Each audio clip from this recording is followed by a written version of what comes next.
do that. Is it bad luck cheersing and not drinking? I think you have to cheers when you don't. I think you have to drink when you cheers. Is it bad luck cheersing hot drinks? I've never heard that. I think I was watching a comedy special and someone was having a go at Australians for having hot beverages with hot meals. That's a weird thing. But that's the most common practice in Melbourne is you get a hot big breakfast. Surely that's in Britain as well. So it's a British person having a go at. No, it was an American. Okay. So fuck them. But you have hot coffee in a diner. I must have Americana with your big breakfast at Denny's. No one knows what an Americano is. It drives me nuts. Whenever anyone orders an Americano, it's coffee with freedom. Welcome to the Vibe Union podcast. This is Melbourne's best podcast about and coffee. Melbourne's it's all about coffee, it's all about music, it's all about what makes Melbourne tick, what makes Melbourne Melbourne. What is this? What is that smell? What is that Melbourne? What's that Melbourne? What's Melbourne? What's smell and Melbourne? Oh, Jesus Christ. That's our new podcast. That's truly terrible. That is truly amazing. On that note, before we get started, it feels disrespectful to go from that into this, but I just want to acknowledge the custodians of the land, the Wurundjeri people of the Kulin Nation. I think it's very important to acknowledge and understand that, we are always, Ryan and I are gathered here on stolen land where treaties have never been signed, sovereignty has never been ceded. Australia's the only country in the Commonwealth that hasn't signed any form of treaty with the First Nations people. We're very lucky to do events, especially poetry, when people get to express themselves and tell their stories. When so many First Nations people throughout history and even up until this day have had their stories and words silenced and erased throughout history and even up until this day. And I just want to acknowledge the Palawa people of Luchawita, which is the First Nations people of Tasmania, where I unfortunately grew up. Speaking of Tasmania. Oh, fuck. Yeah, Launceston community. Sorry, you tell the story, then I'll make fun of you. I got tagged in I never check Facebook because why would you? It's the worst. Facebook. I got tagged in Facebook. Of course, it's fucking Launceston Facebook. Community Radio is not on other social media platforms. I got tagged on Facebook by Launceston Community Radio, or a particular show from Launceston Radio, saying tonight's featured artist is Melbourne cool. I didn't say cool, but I added that is underground producer and hip hop artist rapper. Was this from your newest EP? No, I actually have no idea because I can't listen back. Because it's radio, but then they don't upload it later most radio stations. It is Launceston. It is community radio. Shout out to Launceston. I'm not from there. I can't remember. Have you been to Launceston? I have. Yeah. What's it like? It's good to leave. They have. I don't know if they still have them. They had monkeys with herpes, or they had a park and had a big monkeys. Had monkeys with hepatitis or why the fuck are there monkeys AIDS in Launceston? No, there was I remember a zoo? No, there was a park. What are you talking about? So there was a park, and did I say there was a park? So there was a park, and there's a big hole. They had made like a hole that you could look down. It was a enclosure that you could look down. The monkeys were in there. Okay, there were monkeys with the red asses. Baboons. But no. They're like furry. They're not. No, they weren't. I don't remember. This is a long time ago. Yeah. When I can tell by the clarity of the story. They had all the. I don't know, but the rumor was they all had a venereal disease or something. Yeah. That's why they got them on the cheap. I don't know. They got them on the sheep. On the cheap. Oh, they got them on the cheap. On the cheap. I don't know. They were like, well, when they're shopping, they're like, what are we going to put in this enclosure? Let's get. So good. Let's get very. They were getting shipped to Melbourne Zoo, funded by the government, and they were like, "Well, we can't have them." Lonnie was like, "You know what? We'll take them off your hands." Chlamydia. What have they got? Chlamydia. Oh yeah, send them in. I think it was something like AIDS or something everyone's scared of, and they're like, "Oh, good thing they're down in that hole." I'm like, "What do you?" You don't have monkeys just even at a zoo. You're not gonna. That's not free roaming monkeys. Yeah, and they have the gorge. That's the only thing Launceston has. Right, and it's full of monkeys. I want to picture those two. Those two are the same thing. Yeah, it's just full of monkeys. That's wild. Yeah. Well, I've joined the chlamydia-ridden, the AIDS-ridden. I don't know if they're still there though. Of Launceston. If you're from Launceston and watching this, there's no one. I feel sorry for you, and also write in the comments. Did you tune into community radio? And also, me. Launceston is technically in a valley, so it's in a Yeah, hole right. itself. Right. So This is the deepest part of Tasmania, is where the monkeys are. yeah. Only the strong survive. So that's where, and then they have the community radio, That's wild. Monkey FM. I don't know. Terrible. So that's exciting for you. Did you? It's exciting for me. How did your whole family react when you told them the good news? Well, Dad hasn't got any social media, so there's no way of him seeing my posts about it. And I don't think Mum checks it that frequently either. So Well, that's a shame. I'm succeeding in other ways. Can't have a listening party either. Like hosting the best podcast in Melbourne. Hey, we're moving. We are moving venues. Oh, We are it's not even a changing. segue. Well, I don't have this. Look, I don't have it. I don't have it today. We are changing venues for this poetry night. This poetry night has been called Radio Talk. It once was called Talking Blue. With it being our longest running event for Yes, Vibunion. we've never missed a night. We've never missed Yeah, a over night. 3.5 years. That's wild. Even when we were locked down by the government, we still went out there in the streets with tiki torches. No, that was something else. no. One of them kind of looked like you. They all look like me. It's the unfortunate side of looking like an Eminem wannabe, is I also look like Nazis, which I'm not. Either of those things. You look like a white supremacist impersonator. Yeah, I'm not a fast rapper and I'm not a white supremacist. These are two things that I'm not. Is that what you put on your Tinder bio? 100%. And I'll tell you right now, it's not worked. Yeah, so we're moving venues. Even during Oh, no. lockdowns, we went yeah. online, we went digital, we went You can live watch them. streams. You can watch them. Those are still up. Yeah, you can still watch them Yeah, on they're our way back. YouTube channel. But yeah, we're moving now from Radio Bar, our beloved home for the past two years now. 2.5? 2.5? 2.5. 2.5. What are you doing? We haven't done a podcast together for a month or so. I've been struggling to speak into microphones. So good thing that we host a poetry night. Oh, well, you're behind the deck, so it's fine. And now I'm the one who has to talk. And now we are moving to Lesetto on Lygon Street, a new venue opened by the original owners of Barusu. And we are nervous. That's where Melbourne is gonna start, I think. How important is the venue to a good night? Ooh, that's a good question. I think it is important. Of course. Yeah. No. Yeah, please, for the love of Christ. Please, yes, Sammy, elaborate. No. I think the venue is important, but it's also the people that own the venues. Far more Or run important. it, or at least own or run the yeah, venues. Because yeah. I mean, we've done gigs and stuff, venues. Yeah. Where obviously we haven't met the owners, but we've dealt with. Far more frequently than I'd like. Obviously, yeah, we've dealt with the other people that deal with the owners and stuff, and it hasn't always gone. We've complained about that before in the podcast. Go watch that episode 57. I don't know. I'll put it here. I won't. No, but you yeah. won't. No, you won't. Link it down below. No, I think.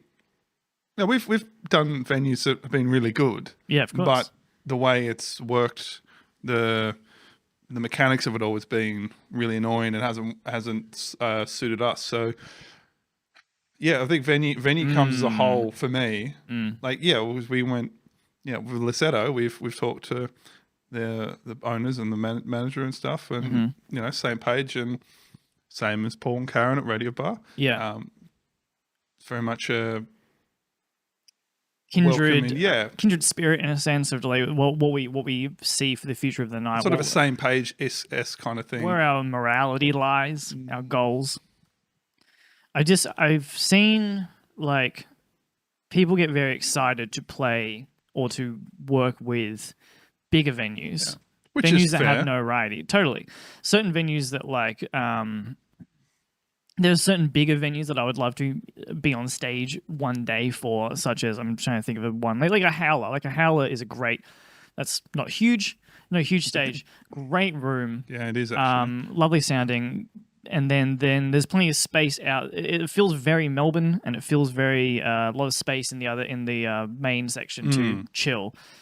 And then there's venues, which we've used this before, of like a laundry, which people get very excited to at the start to be like, oh god, I'm going to play on the laundry stage. That's fucking cool. And then It's 12:30 at night on a Thursday. Well, there's that. There is that. But when the venue owners don't seem to have their vision and their it's a different word than morality, a more like Their goals and not goals. where their heart lies is at odds with with I would say art. Yeah, We've shot fires. We've shot fires at them. we've fired shots at laundry before, and by God, I'll do it again. Yeah, laundry's never going to get us to do an event now. Oh no! Oh, no. I'm terribly sad about We're that. airing our dirty laundry out. Jesus Christ! This is what they listened for. But we've seen other nights. We've been part of crews that then go on the hunt for the next venue, and we started to do this as well when we found out we wanted to move from Radio Bar, and all love to Radio Bar as well. It's a mutual thing. I don't know. There's announcements on our page. Go check it out. Yeah, we're not going to tell you. I can search for it. Yeah. They're moving on to the next venture as well. There's that. There we go. But when people go out and look for the next venue, for the space that is going to hold, because we're talking about like nights that are very community focused and very wholesome, which means Yeah, okay. not making a lot of money. It means about creating a safe space for an audience.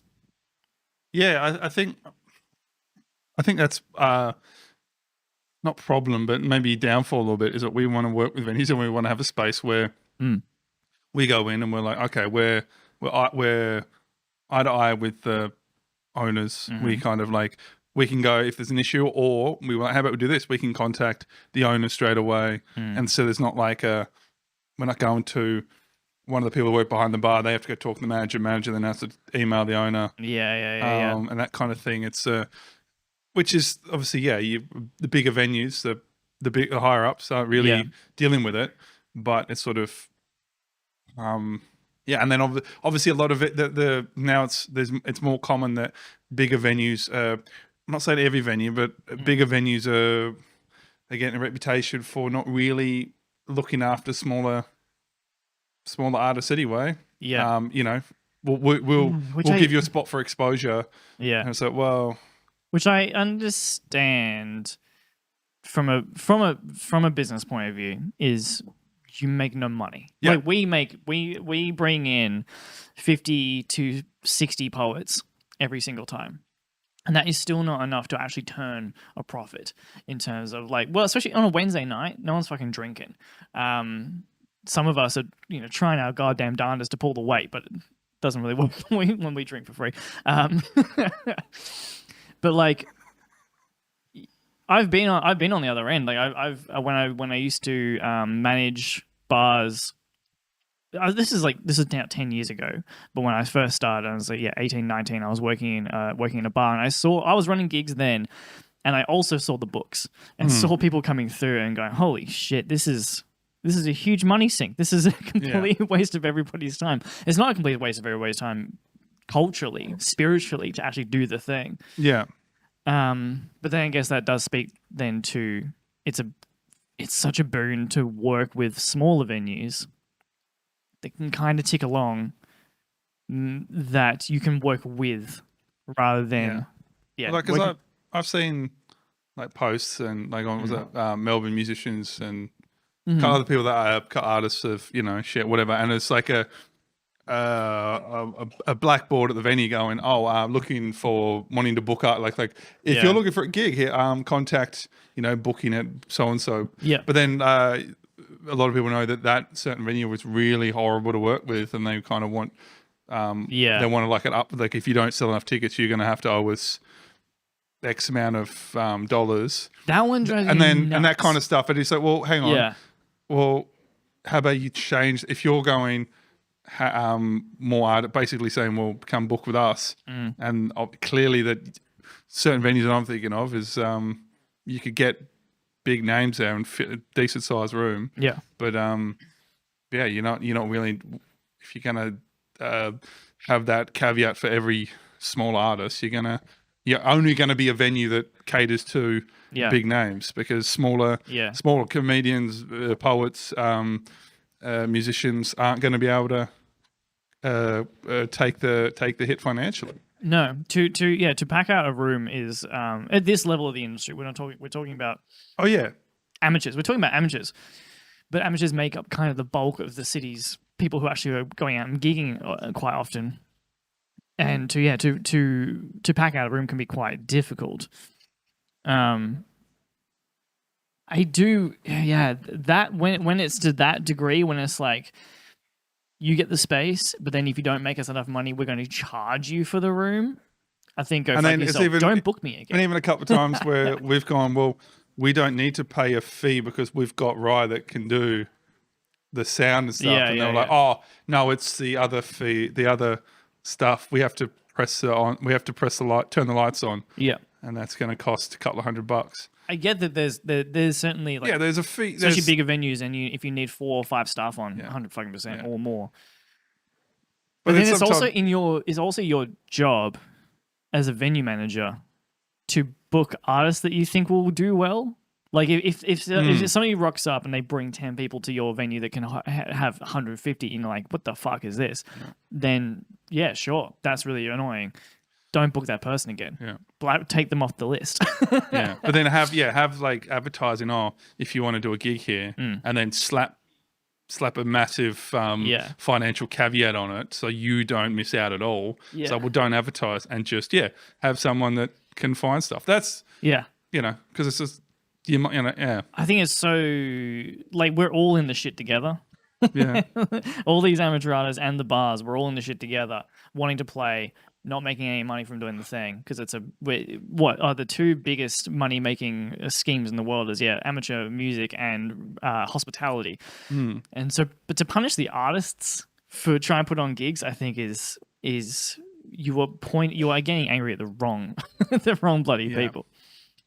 Though also that being said, these are also two industries that are terrible at advertising. Like, especially like bigger pubs and stuff like that. I find you generally, this is broad brushes we're painting with, and this is not about every venue, obviously. But I've played a number of venues around Melbourne that just drive me nuts with this kind of shit of getting frustrated. Like, oh, you didn't bring any people.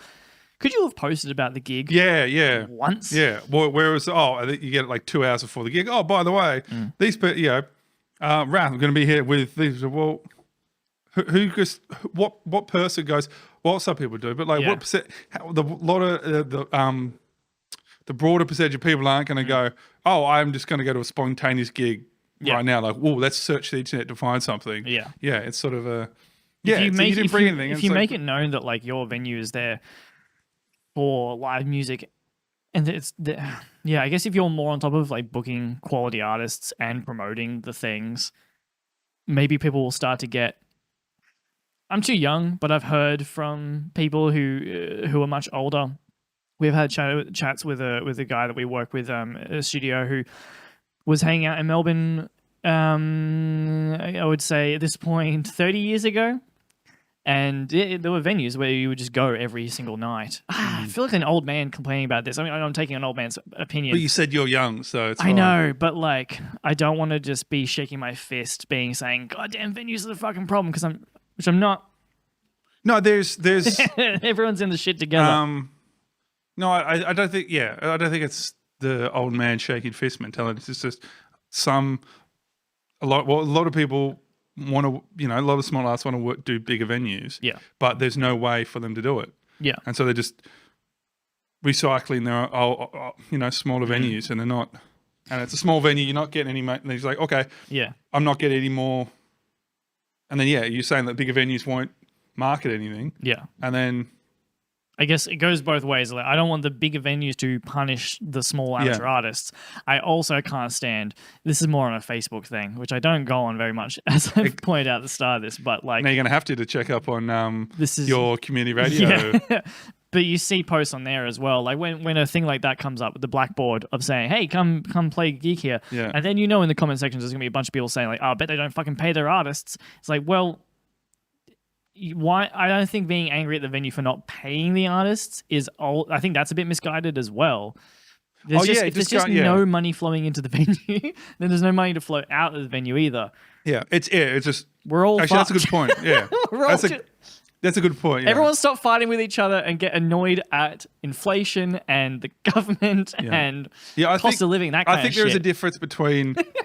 I think there's a difference between a venue going, "Hey, do you wanna perform here? Like message us." Yeah. And then if the details in the DMs of the private messages are like, "Oh, you're gonna have to pay X amount if you don't sell enough tickets," then you go, "Well, that's shitty." But to go, "Well, I guess I bet they don't pay," which is like, well, if you're going to them, they haven't said anything about money, and you can do tickets and stuff. Yeah. But if it's gone, if the venue just messages someone out of the blue and goes, "Do you want to perform?" and then they go, "Oh, we're not going to give you money though," then that's a shitty move. Oh, for sure. Yeah. Not that.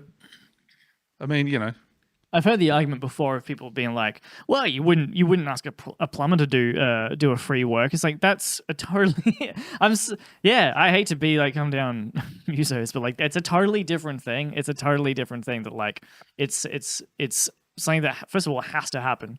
As much as I do genuinely think like it's a need to create and present that work to other people. It's just under capitalism. Under capitalism, the art means nothing. It's not. There's no money to be made in it. At this level, there's money to be made if you're Taylor Swift, or shout out to T Swift, or fucking Charlie X. What's it? XEX? No, X. Fuck. I don't know. Charlie XEX. Brat Summer, whatever. Yeah. It's not music. Not for us. I'd listened to the album a little bit. But yeah, a little bit. Not my vibe. Not my vibe. But no, I don't think Brat Summer's really marketed to you and I. No, this I know I'm trying to not sound like an old man yelling at clouds, but fuck this, it feels like an old man yelling at clouds episode. I feel like yelling at clouds recently. Okay, yeah, right. Well, I'm excited to go to the next venue and once again build up a relationship with a venue that we want to work with and feels like we're being worked with. Yeah. Who is? Hang on a second. Beep, beep. I don't know what time it is. You know what time it is? Is it someone we know?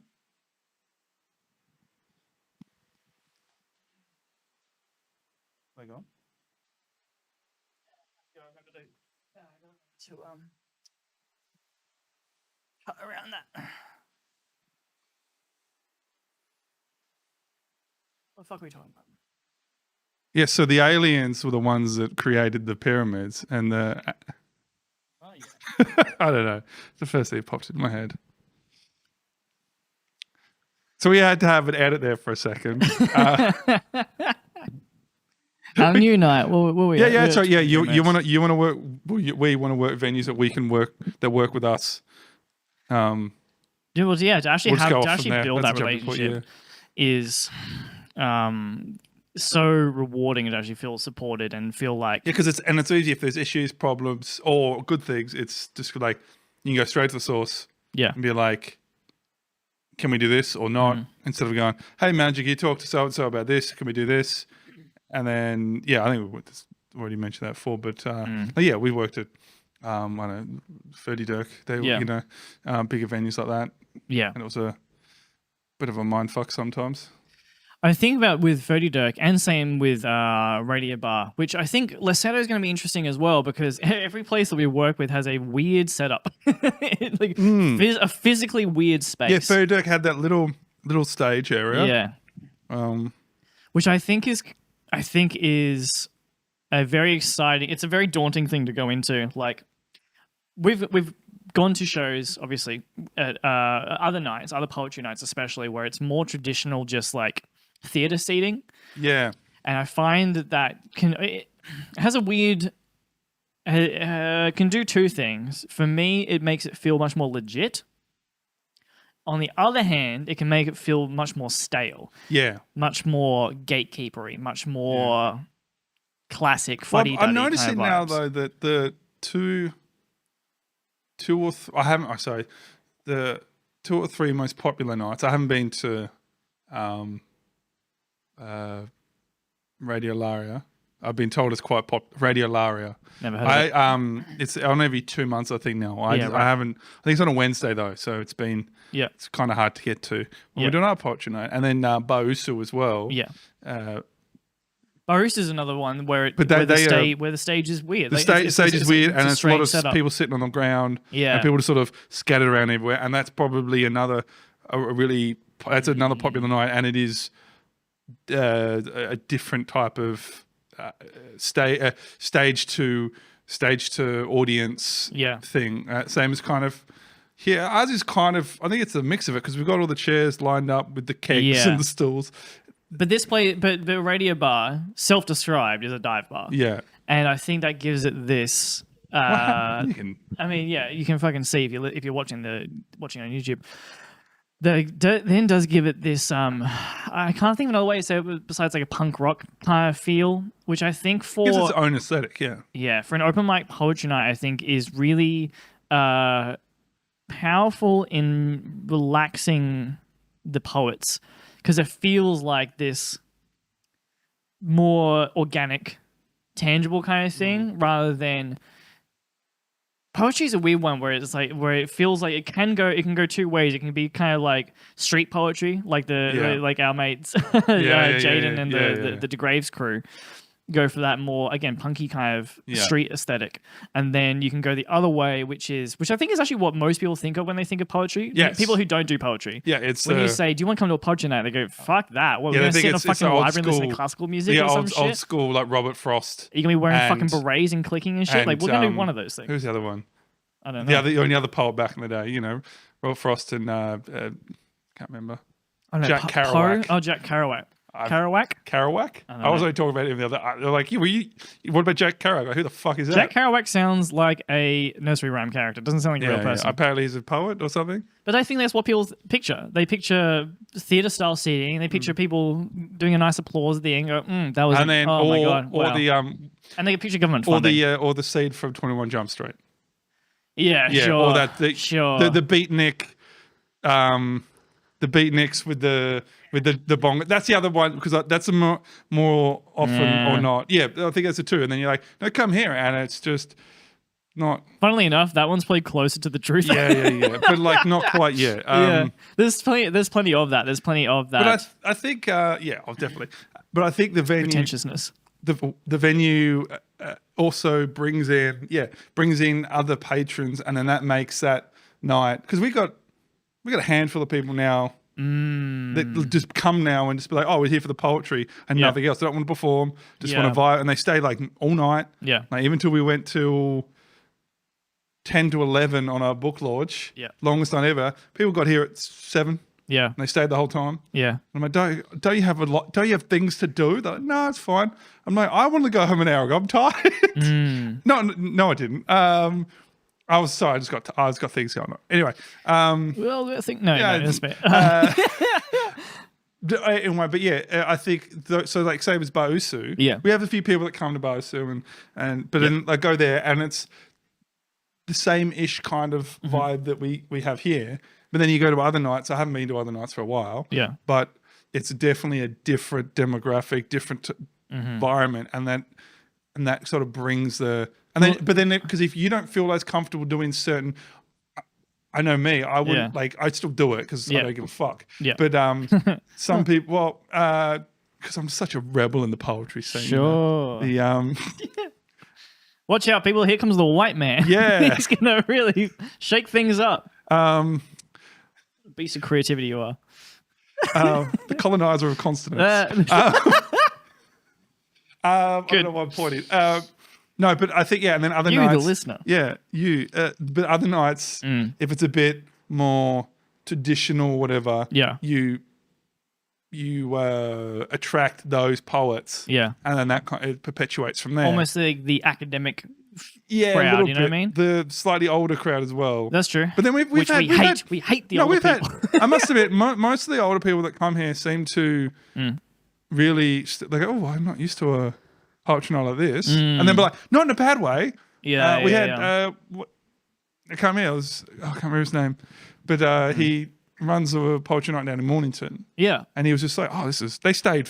Yeah. I was expecting them to leave at 9 and then they stayed for ages. And I was like, they had a chat to us and like, oh, this is a great little night. Yeah. I think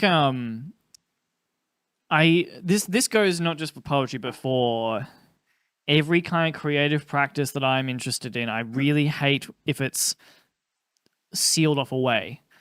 Especially something like poetry, which is, I think I've said before, is like kind of the lowest barrier of entry to get into. If you can read or write, You don't even have to. or Right. You don't even have to read. If you can Or speak, write. sign, or write, one of those. You only need one of them. If you can express somehow. Yeah. If you can use language in some capacity, then you can do poetry. Then to become like there's such a wide range of mastering poetry, I think, but also it's such a vast world of creativity. That's not my point. My point is though, when people think of something like poetry, in my mind, when I first was getting into poetry, my mind goes towards that academic side. Yeah. It goes to libraries, it goes to little theaters, it goes to universities and stuff like that. But when you put it into a bar, especially a bit of a dive bar, and you're walking down the streets of Fitzroy, and say, where the fuck are we? Fitzroy, or we're going to be moving to Brunswick East. If you're just walking down the streets of Brunswick East and there's other bars and shit going on, and then We can't leave Fitzroy, Brunswick. We can't do that. I'm a North Sider, and I'm going to stay a North Sider. I like it. Because people are scared. Because people are scared. Anyway, we got to stay here. We started on the east side. Because it riles people up because I'm not from here. It's funny. Anyway, yeah. As if there's not fucking territorial disputes in Tassie.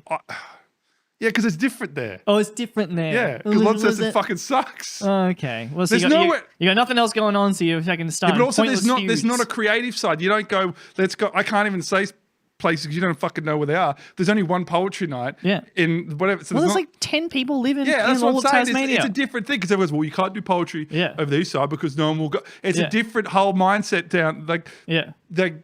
Anyway. Okay. The monkeys are getting on the mic. Yeah, the monkeys have got AIDS, and I don't know, but when you put these things into bars, just on the normal strips where everyone goes to party, when everyone goes to just hang out and socialize, you put it in the normal watering holes, then it feels just like normal life. It doesn't feel like it's off to the side. That is a good point. And I will say that you get more of that vibe from the Fitzroy Brunswick area than you do say like where we did it in Chapel Street was a little bit different because it was a bit chaotic there. Yeah. But it was not quite the same. People aren't going there for any form of art. It is. I hate Chapel Street. Yeah, it's fuck Chapel debauchery. Street. Yeah. But yeah, I think that is actually the point. Yeah, when it's because Radio Bar, you kind of miss it sometimes. If you're not. But yeah, it is more. It does seem like it's more part of the. It's accessible. Yeah. It's full of people. Yeah. We had what was one of the names we were tossing up between was common talk, which I like the idea of, but it sounds a bit off to me. We wanted to have just talk, the continuation of talk. Yeah. But we had the. I really like the idea though that poetry is accessible, and really like the idea that poetry is very accessible and just for the commoners, common people, regular people.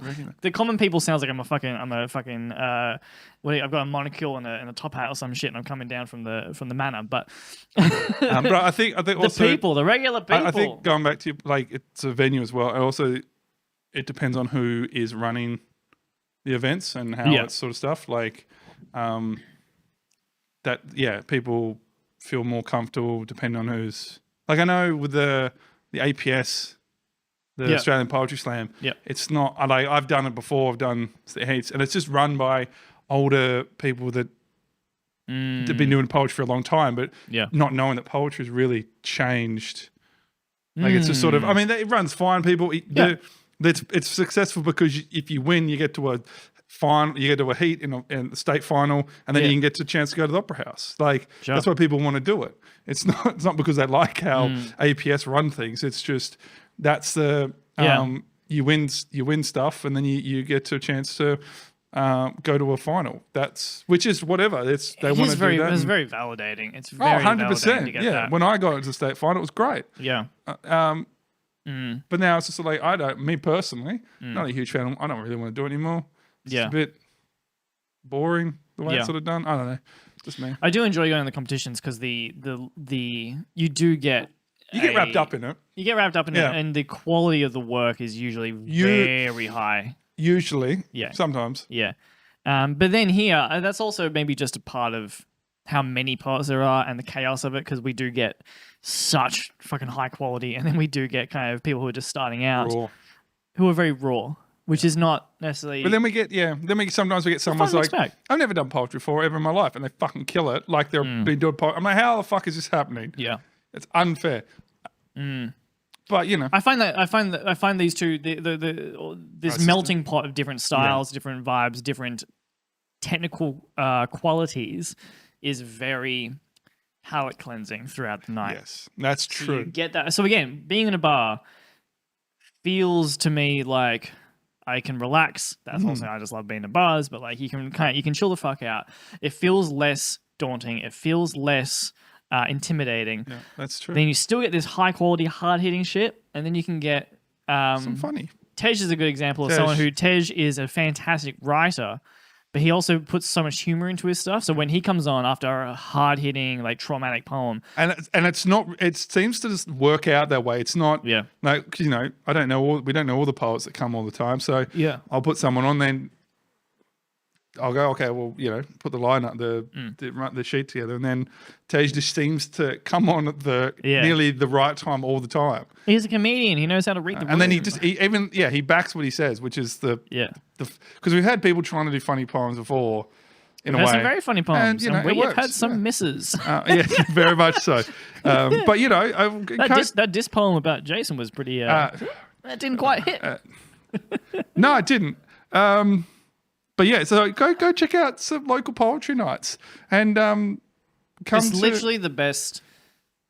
It's the most validating space to be in. I as want a to. human being for I want to me. go to more, but it's on a Wednesday, and we'll be going. We'll be going every Wednesday, weekly at Lissetto. Yes, we will. So Yes, come along to that. we will. It's going to be a different vibe. If you already come to Radio Bar, it's going to be a different vibe. It's not different vibe. Different. The place is different. The place is different. We gonna don't be- like change, but change. Yes, we are. happens We're a very regardless. spicy group of individuals at Radio Bar, and Not change me. is- I did the test and I got a low score. How disappointing. We're a very spicy group of people. We don't like change, but feel free to come join in the change and buy our book. Yeah, buy our book. Buy Buy our our book. On that note, Yeah, I think that's a good yeah, place to I end was it. trying to go into a wrap I up. felt it. I Yeah, felt that cool. wrap Look, up. that's why we work well together. Yeah. Um, Do listen to the words I'm about to say. Hey, if you like what we're doing, if you want to support what we're doing, because we have been really ramping things up lately over the past 6 to 8 months, I would say, yes, in terms I of agree. the amount we're doing for the poetry, the amount we're doing for tones. Yes. It's all on this YouTube channel. It's all, or if you're listening on Spotify, yada yada. It would mean the world if you have the spare change. If you could throw us $2 or what have you, the price of a pint or a coffee, The pint of the price of, on our Patreon helps us do this and helps us pay for all the things like advertising, gigs, and actually getting the people website. bums in seats, paying for the website and all this Marketing. shit. We're doing this all under our own Just steam. so we could buy groceries, please. Help Yeah, us. 100%. We've always had big plans. We love doing this because big things always coming. as we've just talked about, we love the chaos, but the humanity of these little nights. But these don't pay. So give us money, please. sort us out if you can. Otherwise, don't worry Only about if it. you can. Don't worry about it. Music by Sixpence. Music is by Sixpence. Yes. He can't stop. He goodbye. won't stop. Yeah. See you later. Bye.